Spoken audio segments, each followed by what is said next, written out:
그 후에 내가 내 영을 만민에게 부어주리니 너희 자녀들이 장래일을 말할 것이며 너희 늙은이는 꿈을 꾸며 너희 젊은이는 이상을 볼 것이며 그때에 내가 또 내 영을 남종과 여종에게 부어줄 것이며 내가 이적을 하늘과 땅에 베풀리니 곧 피와 불과 연기 기둥이라.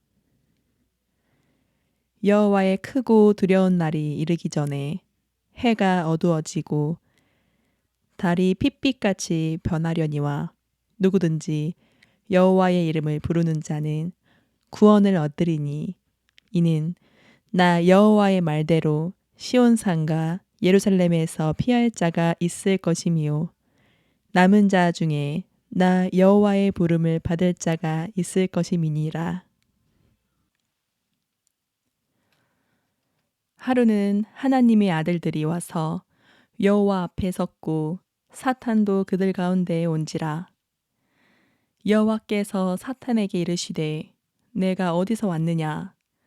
사탄이 여호와께 대답하여 이르되 땅을 두루 돌아 여기저기 다녀왔나이다. 여호와께서 사탄에게 이르시되 내가 내 종 욥을 주의하여 보았느냐? 그와 같이 온전하고 정직하여 하나님을 경외하며 악에서 떠난 자는 세상에 없느니라. 사탄이 여호와께 대답하여 이르되 욥이 어찌 까닭없이 하나님을 경외하리이까? 주께서 그와 그의 집과 그의 모든 소유물을 울타리로 두르심 때문이 아니니이까? 주께서 그의 손으로 하는 바를 복되게 하사 그의 소유물이 땅에 넘치게 하셨음이니이다. 이제 주의 손을 펴서 그의 모든 소유물을 치소서. 그리하시면 틀림없이 주를 향하여 욕하지 않겠나이까? 여호와께서 사탄에게 이르시되 내가 그의 소유물을 다 내 손에 맡기노라. 다만 그의 몸에는 내 손을 대지 말지니라. 사탄이 곧 여호와 앞에서 물러가니라. 할렐루야. 우리가 하나님의 이 세상을 산다는 것은 하나님의 뜻대로 사느냐 아니면은 하나님의 뜻 밖에서 자기의 감정과 자기의 의지를 가지고 사느냐에 따라서 두 가지의 길로 나뉘게 되는 겁니다. 며칠 전에 저는 저희 큰 고모께서 하나님의 부르심을 받았다는 소식을 받고 이어서 코로나19 때문에 다니시던 교회에서는 서울대병원 장례식장에서 거기까지 와서 그냥 기도만 간단히 해주고는 돌아간다는 거예요. 그러면 화장장에도 가야 되고 또 국가유공자이기 때문에 괴산에 있는 국립현충원으로 가서 봉안을 해야 되는데 그것까지도 다 예식을 적으로 좀 감당해달라는 거예요. 그래서 이제 제 차로 저희 집 사람과 사촌 동생 부부 처음에는 이제 사촌 여동생 두 아이도 탔지만 그 수원에 있는 승화장에서 괴산까지는 이제 저희 부모 작은 부모 네 분을 같이 태우고 6명이 타고는 이제 이 버스 주행길로 쭉 달렸습니다. 가는 도중에 대학생 때부터 신앙이 아주 좋았던 저희 사촌 동생과 여러 주제를 가지고 대화를 하던 중에 사촌 동생이 어떤 이야기를 하다가 사탄은 악한 영으로서 사탄은 하나님과 싸운다라는 얘기를 하는 거예요. 저는 이야기를 듣는 순간 이거는 뭔가 좀 잘못됐다. 여러분 어떻게 생각하시나요? 사탄이 하나님이 사탄과 싸우시나요? 솔직하게 한번 대답해 보세요. 어제 박사님 그렇게 믿으시나요? 그렇게 생각하죠. 그렇게 생각 안 하세요? 안 하세요? 예. 그 친구는 제 사촌 동생 UBF에 아주 골수신년. UBF 안에 UBF 아시죠? 대학생 성경 읽기. 거기는 목회자도 없고 그냥 목사라는 이름으로 리더는 있는데 거기에는 다 평신도 직분이 없어요. 그냥 형제 자매만 있을 뿐입니다. 그래서 제 얘기를 했어요. 사탄과 하나님은 싸우지 않아. 싸울 수도 없고 싸움의 대상도 아니야.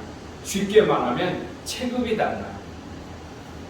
사탄, 즉 악한 영이 사탄도 하나님의 종일 뿐이야. 어떻게 종인 주인과 싸울 수 있어? 여러분, 이 말씀 이해되세요?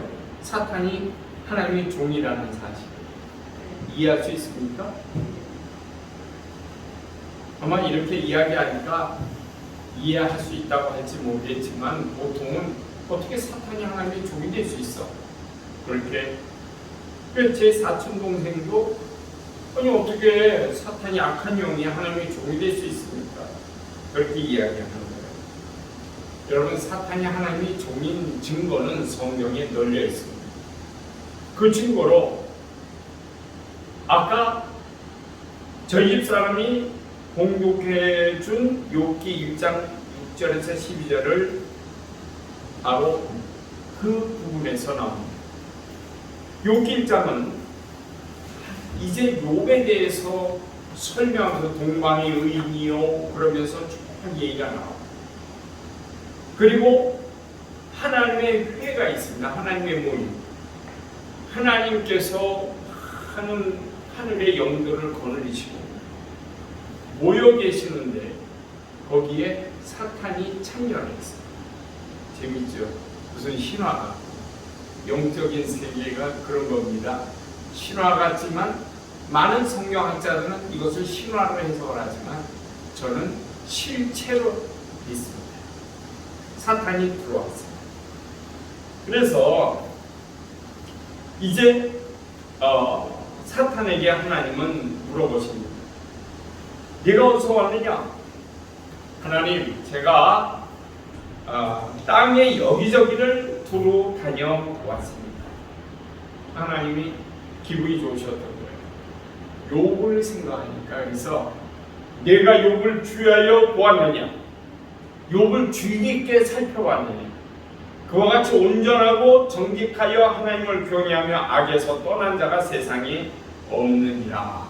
그렇게 하나님은 욥에 대해서 사탄에게 자랑스럽게 이야기하셨어요. 그랬더니 사탄이 하나님께 이제 반박을 합니다. 하나님, 어째서 까닭 없이 이유 없이 하나님을 경외하겠습니까? 욥이 어떻게 이유 없이 하나님을 경외하겠습니까? 하나님이 축복 주시고 잘 살게 해주고 풍성하게 주셔서 그래서 하나님을 경외하는 거지. 그를 한번 쳐보세요. 그에 가진 건 다 뺏어가세요. 그러면 틀림없이 욥이 하나님을 향해서 욕을 하지 않겠습니까? 그러니까 이제 하나님께서 욥에게 그러면 그의 몸에는 손을 대지 말고 그의 가진 것을 쳐라. 내 손에 내가 맡기겠다. 그때 사탄은 하나님 전에서 물러나와서 이제 그의 가진 것을 치기 시작하는 줄 여러분 아시죠?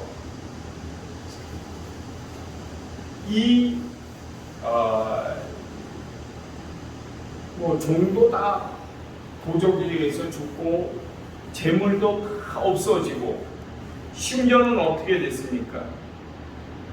자녀들까지 다 잔치를 벌이다가 그 안에 그 돌풍이 불어서 무너져서 자녀들까지 다 죽게 됩니다. 2장에 가면 다시 사탄이 하나님 앞에 와서 하나님 그의 몸을 한번 쳐보세요. 몸이 괴로우면 하나님 욕할 겁니다. 그래서 그러면 그에게 생명을 건드리지 말고 그의 육체를 쳐라. 쳐봐라. 자, 한번 생각해 보세요.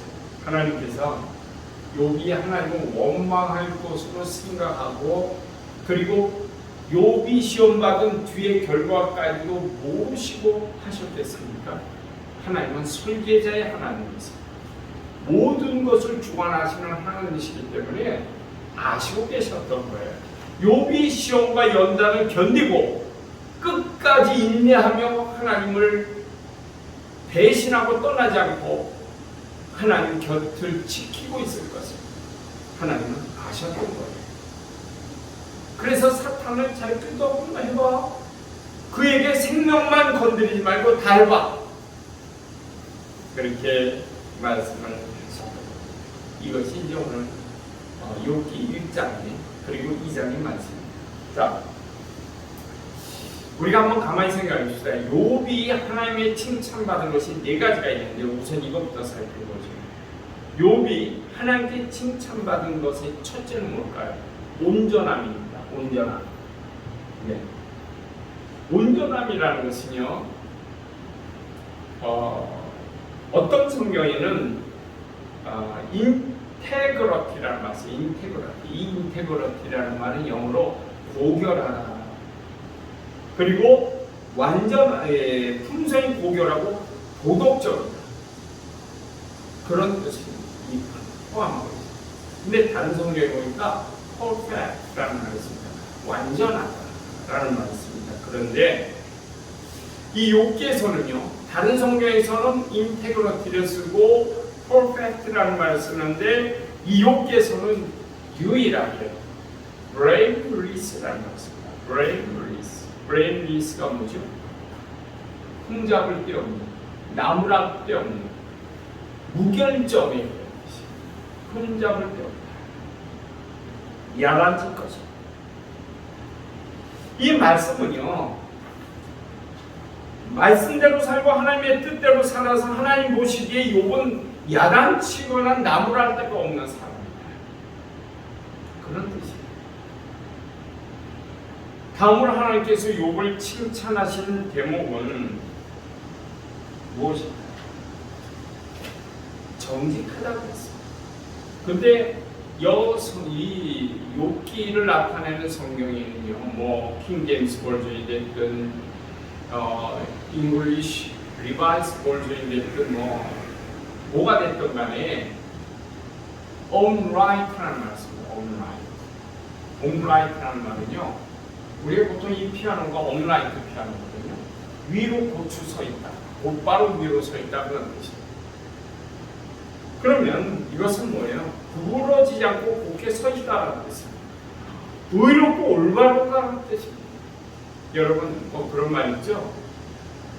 부러질전적 부러지지 않는다. 무릎 꿇고 사느니 서서 죽겠다.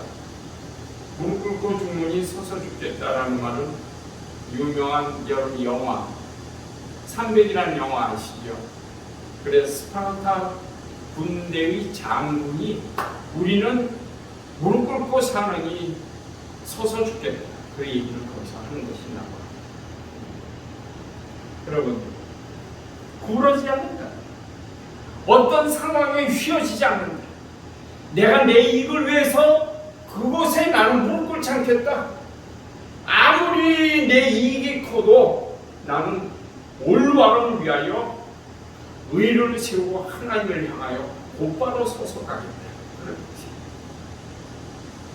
그 다음에 하나님을 경외했다고 했어요. 하나님의 말씀에 욥은 하나님을 경외했어요. 경외하다라는 말은 영어로 fear이라는 것이에요. fear God. He fears God. 그는 하나님을 두려워했다 그런 뜻이에요. 여러분, 우리가 하나님을 예배하는 것은요, 두려운 마음을 가지고 예배하는 거예요. 하나님 너무 우습게 생각하면 안 되고, 주일이니까 그냥 성경 피고 와서 대충 예배드리러 와서 농담하고 이야기하고, 저는요 제일 싫은 게 뭐냐면, 너무너무 싫은 게 있는데, 어떤 목사님들은 설교하면서 농담하는 거, 세상 이야기하는데 너무 싫어요. 물론 우리가 가끔 정치이기도 하고 올바른 선택을 이야기할 때가 있습니다. 그러나 무슨 뭐 물질 축복, 세상의 돈벌이, 세상적인 이야기, 아니면 사적인 농담 이런 거를 막 할 때는 안타까워. 왜 그렇게 하는지 몰라. 근데 저뿐만 아니라 제 차를 타고도 저희 사촌 동생 평신도들도요, 아무개 목사님 어떻고 아무개 목사님 어떻고 다 평가하고 있더라고. 알고 있더라고요. 전 저만 그렇게 생각한가 봤더니 다 알고 있어요. 여러분, 하나님을 두려워하는 마음, 이게 믿음의 출발점, 이게 예배의 출발점이에요. 하나님을 두려워하지 않으면 예배의 출발점. 여러분, 우리가 헌신도 하나님을 두려워하는 마음에서 출발하는 거예요. 잘 기억하십시오. 그 하나님을 만물의 여김을 받지 않는다 그랬어요. 하나님 앞에 거짓말하지 마라. 하나님 앞에 너 마음대로 하나님을 이야기하지 마라. 하나님은 그렇게 경홀히 취급받을 뿐이 아닙니다. 여러분, 얼마나 많은 그리스도인들이 하나님을 경시합니까? 함부로 말합니다. 하나님이 꼭 자기의 뭐가 될 친구가 되는 것처럼, 친구라도 그렇게 말하지 못할 텐데 하나님께서 마음껏 말하는 거예요. 마지막으로 하나님께서 욥을 칭찬하신 이유가 그가 악에서 떠났다 그랬어요. 악에서 떠났다. 여러분, 악에서 떠나다란 말은요, turn away, 악에서 등을 지고 turn away from evil, 악으로부터 돌아섰다. 악에서 악을 등지고 완전히 돌아섰다, 그런 말이 있어요.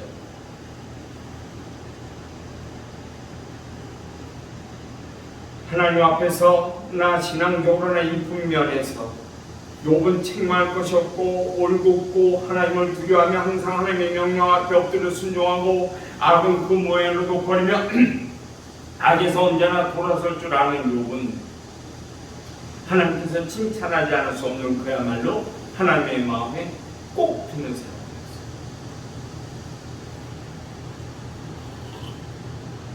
그런 그를 사탄이 자신이 나서서 그를 괴롭히면 그가 하나님을 욕할 것이라고 하나님의 거룩한 모임에 나와서 하나님께 도전합니다. 그래서 하나님은 사탄에게 2번씩이나 시험하도록 허락하십니다. 오늘 말씀이요, 욥이 중심이 되는 말씀이 아니기 때문에 여기서 생략하겠습니다.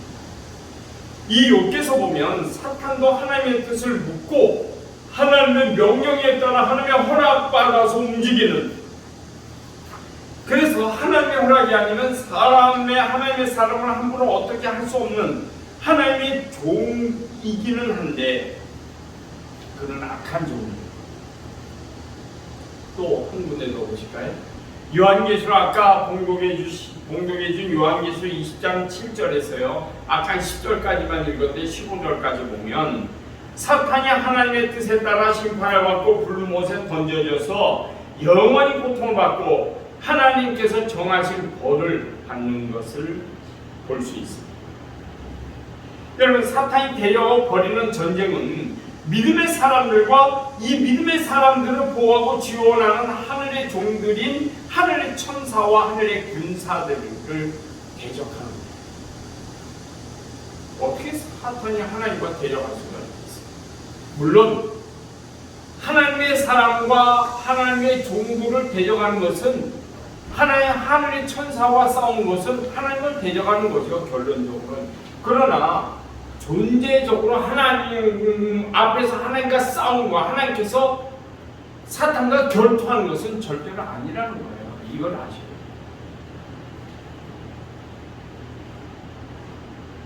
다만 하나님께서 정하신 일들과 하나님의 뜻을 어떻게 하든지 사람들이 어기고 거부하고 자신의 욕망, 육신의 욕망에 따라 살아서 하나님의 곁을 떠나도록 그렇게 사탄은 일을 해요. 하나님의 계획을 어긋나게 만들려고 해요. 단지 그것뿐입니다. 그렇다고 사탄이 약한 존재라는 것은 아니에요. 사탄과 그를 따르는 추종 세력인 악한 영들의 세력은요, 우리가 도저히 감당할 수 없는 능력을 가지고 있어요. 이걸 잘 아시고. 그러므로 하나님의 강력한 능력을 우리가 받지 않으면, 하나님의 뜻에 순종하여 얻은 영적인 순결함이 없으면 사탄과 함부로 정면에서 부딪히지 마십시오. 아니, 하나님의 능력이 없으면 우리는 정말 무지랑이와 같이 나약한 존재에 불과합니다. 우리는 아무것도 아니에요. 하나님의 권능, 성령의 함께하신 동행의 은혜가 없으면 우리는 무지랑이에요. 어린아이야. 아무것도 아니에요. 우리 쉽게 넘어가, 쉽게 죄를 져요. 요한계시록에서 7 나팔과 7 대접에 관한 기록이 나오는데요. 이를 보면 하나님의 명령에 따라 천사가 7 나팔을 불고 또 7 대접을 가지고 이 땅에 하나님의 진노와 심판하는 모습을 볼 수 있어요. 사탄은 여기에 따르면 꼭두각시에 불과해요. 여러분 가만히 보세요. 요한계시록 보면 사탄과 그 악한 영들이 하나님의 사람을 마치 가마솥에 깨를 볶는 듯한 그러한 고통을 주는 모습이 나오긴 해요.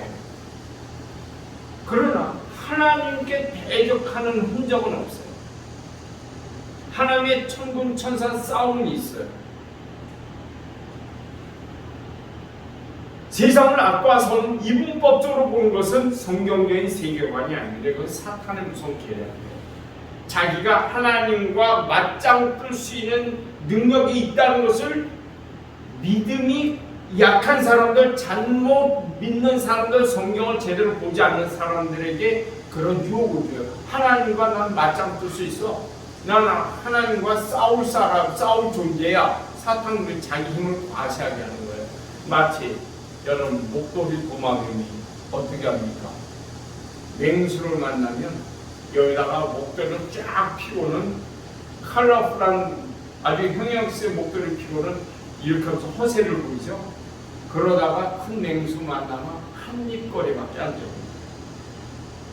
마치 사탄은 목도리 도마뱀처럼 쫙 피고는 공작처럼 날개 쫙 피고는 자기 위세를 과시하는 겁니다. 그래봐야 이런 건 죄송하지만 하나님 앞에 한 입거리밖에 안 됩니다. 그렇다고 하나님 앞에 한 입거리라고 우리에게도 한 입거리가 아닙니다. 우리는 감당할 수 없는 엄청난 존재예요. 사탄은 이루 말할 수 없는 존재. 그래서 우리가 하나님의 권능과 하나님의 순결함과 하나님의 거룩함 안에서 하나님과 교류하지 않으면 우리 사탄에게 이길 수가 없어요. 절대로 이길 수가 없어요.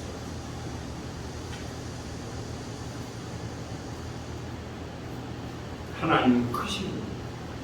이루 말할 수 없이 크신 분입니다. 우리의 생각 속에 계시는 분이 아니에요. 내가 생각하는 것이 하나님의 전부가 아니에요. 하나님이 몇 광년의 키를 가지고 계시던 우리는 1 나노미터도 안 돼요. 1 옹고스트롬도 안 돼요. 10의 마이너스 10제곱도 안 돼요. 여러분, 하나님은 그렇게 크신 분이에요. 여기서 우리는 하나님에 대한 생각이 얼마나 잘못되어 있는지 알아야 합니다. 우리의 신앙이 왜곡되는 것은, 그리고 우리의 신앙생활이 잘못되는 중요한 이유는, 그 중에 가장 큰 이유는 하나님에 대한 생각이 잘못됐기 때문에. 여러분, 하나님께서 어떤 하나님이십니까? 하나님의 전지하심, 즉 모든 것을 다 하시고 전능하심, 못하는 일이 없으신, 그리고 무소부지하심. 하나님은 안 계신 곳이 없어요. 하나님께서 못하실 일이 없다는 거죠. 하나님의 섭리와 뜻이 미치지 않는 곳이 없어요.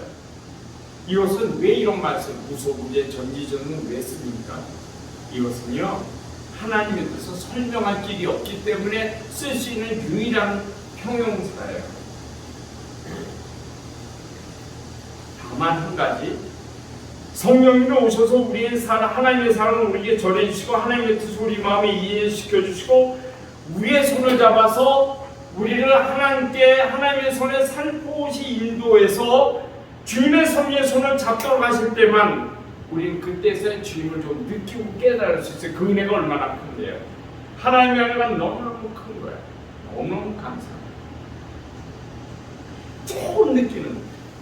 그런데 그 조금 느끼는 게 우리의 인생의 전부예요. 얼마나 큰 놀라운 거예요. 그래서요, 성령님께서 내 손을 잡아 하나님께로 인도하심이 이게 믿음의 영역이에요. 믿음은 하나님을 온전히 느끼고 깨닫고 하나님과 동행하게 합니다. 그래서 히브리서 기자는 11장 6절에 이렇게 말합니다. 믿음이 없이는 하나님을 기쁘시 못하나니 하나님께 나가는 자는 반드시 그가 계신 것과 또한 그가 자기를 찾는 자들에게 상 주시는 이심을 믿어야 할지니라. 그렇습니다. 믿음은 성령님께서 오셔서 내게 주시는 최고의 선물, 하나님의 감성을 공유하며 하나님의 마음으로 이르게 하는, 하나님의 마음을 통하게 하는 통로입니다. 이 믿음이라는 통로가 없이는 어떻게 하나님을 알고 느끼고 하나님의 말씀을 우리가 들을 수 있겠어요? 이 믿음이라는 통로가 없이는 하나님께 나갈 수도 없고, 그래서 하나님께서 계시하는 것을 느낄 수도 없고, 그러게 이런 사람들에게 하나님은 보상을 해주실 수 없어요. 하나님께 나가는 자에게 상을 주신다고 했는데 이 상은요, 열심히 노력해서 받는 프라이즈가 아니에요. 이 상은요, 그냥 수고하고 열심히 노력해서 받는 상장, 프라이즈가 아니에요. 이 상은 리워드예요. 뭐예요? 보상이에요. 되갚음을 받는 거예요. 보상. 하나님이 주시는 것은 보상이에요. 프라이즈가 아니에요. 자기가 왔어요. 프라이즈는 잘난 사람이 받는 거예요. 프라이즈는 뭐예요? 열심히 내 힘으로 노력하고 내 힘으로 수고해서 받는 것이 프라이즈. 그러나 내가 한 것은 없는 거예요. 하나님 나아가기만 하는 그 믿음으로 나가는 것만 하나 가지고도 하나님은 나에게 리워드예요. 리워드. 보상해 주시고 되갚아 주시고 이게 하나님의 은혜입니다. 이는 하나님을 많은 사람은 하나님이 이런 분 저런 분 설명합니다. 하나님은 설명될 수 있는 분이 아닙니다. 물론 일정 부분 성경을 통해서 때로는 자신이나 다른 거룩한 사람들의 경험이 기록된 책을 통하여 하나님이 이런 분이라는 걸 알 수는 있습니다. 그러나 이것 또한 자신의 경험이 아니기 때문에 우리가 하나님을 직접적으로 느끼고 그분을 아는 유일한 방법은요, 성령님을 통하여 하나님 앞에 나가는 겁니다. 이것만이 하나님을 아는 방법이에요. 거듭해서 말씀드립니다. 이 세상을 하나님의 나라와 사탄의 나라로 구분하지 마십시오. 이 모든 것은 다 하나님의 세상. 여러분, 심지어는 음부와 지옥도 하나님의 명령에 순종할 수밖에 없어요. 음부와 지옥도 하나님의 것이에요. 하나님은 그런 분이십니다. 그렇다면 사탄이 우리에게 죄와 사망의 것을 이끄는 것을 어떻게 설명할까요? 그것은 그 누구라도 그가 성직자건 평신도건 그가 교회의 중요한 직분자건 초신자건 가리지 않습니다. 오직 하나님 성령님이 감동케 하시고 성령님을 통하여 하나님의 다스림의 거룩함 안에 있지 않는 사람은 모두 사탄의 다스림 안에 있는 사람, 사탄의 영역 안에 있는 것입니다. 하나님의 보호 안에 있지 않으면 사탄의 세력 안에 있는 것입니다. 욥이 사탄의 시험 아래 있으나 명백하게 그는 그럼에도 불구하고 하나님의 섭리와 다스림 안에서 사탄의 시험을 잠깐 받은 것뿐이에요. 여러분 생각해보세요. 욥이요, 그 많은 시험을 당하잖아요. 그런데 욥이 하나님을 배신했으니까 하나님께서 욥을 책망하신 것이 딱 하나 있는데, 넌 네가 스스로 의로움으로써 아무 죄 없이 시험 받는다고 하냐? 네가 이렇게 잘났냐? 네가 이렇게 온전하냐? 이것을 책망하신 거예요. 욥이 하나님을 배신한 거 가지고, 죄 믿음에서 떠난 거 가지고 하나님은 욥을 책망해 보신 적이 없어요. 욥은 그 연단 세상에 7 아들과 3명의 딸, 그리고 그 많은 재산이 다 사라지고, 나중에는 돌풍에 집이 무너져서 온몸에 피부병이 생겨서 기와로, 깨진 기와로 득득 끓을 때마다 피가 막 낭자하게 나는 그러한 질병을 사탄에게 시험의 조건으로 받았음에도 불구하고 욥은 하나님을 원망치 않았어요. 그런데 더 무서운 게 있어요. 교만. 욥은 스스로 자기 의를 드러내다가 하나님이 책망을 받았어요. 잘 기억하세요. 우리는 아무리 위대하고 하나님 앞에 멋진 일을 했어도, 아무리 하나님 앞에 정말 놀라운 일을 했어도 우리는 하나님을 자랑할 것이 1도 없어요. 일은 뭐예요? 10분의 1에 10에 마이너스 300제곱까지도 없어요. 자랑할 게 아무것도 없어요.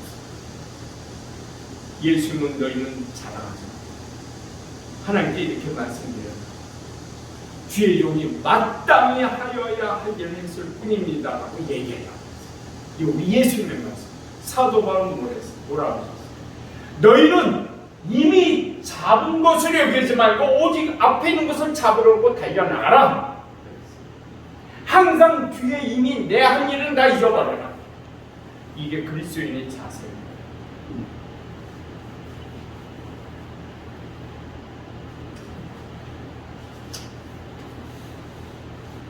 이제 결론을 내립니다. 세상은 선과 악의 세상, 사탄이 다스리는 하나님의 세계와 하나님이 다스리는 세계로 나눠져 있지 않습니다. 세상은 하나님께서만이 다스립니다. 그러므로 하나님의 통치하심에, 하나님의 다스리심이 미치지 않는 것은 단 한 점도 존재하지 않습니다. 하나님의 내 생각 속에 머무시는 분이 아니에요. 내가 생각하면 계시고 내가 생각하지 않으면 계시지 않는 분이 아닙니다. 우리는 이 하나님, 절대 권위, 하나님의 통치 아래 겸손히 무릎 꿇어야 돼요. 하나님의 다스림 속에 믿음의 삶을 살아야 됩니다. 오늘의 이 말씀은 첫 번째로 여기서 끝내고요. 요 다음 주에는 제가 하나님의 세상은 메타버스의 세상이다 그런 것을 말씀드리려고 합니다. 여러분 메타버스가 뭔지 잘 모르시오. 요 다음 주에 제가 말씀드리겠습니다. 메타버스 간단히 말씀드리면, 메타버스는 이 세상의 현실과 가상 혹은 증강현실, AI와 컴퓨터에서 만든 세계의 이 연결된 통합적인 세계를 메타버스라고 보거든요. 그런데 우리는 이미 메타버스를 경험했어요. 컴퓨터가 아니라 성령에 의해서, 하나님에 의해서 영적인 세계, 영적 상상의 세계가 메타버스의 세계입니다. 저는 이 메타버스가 앞으로도 굉장히 중요하고요. 우리 믿음의 사람들이 모르면 안 되기 때문에, 그래서 그것과 함께 우리 믿음으로 메타버스를 어떻게 이해할 것인가 라는 것을 오늘 말씀 같은 본문을 가지고 두 번째 시간입니다. 그래서 요 다음 주에는 주로 요엘서 2장의 말씀을 가지고 말씀의 은혜를 나누고자 합니다. 오늘 이 말씀 성경 주보에 다 기록되어 있진 않아도 집에 가서 한 번 더 깊이 읽어보시고, 또 성경을 읽으시고 본문을 읽으시고 묵상해 보시기를 주의 이름으로 권면을 드립니다. 다 같이 기도하겠습니다. 전명하신 여호와 나의 하나님,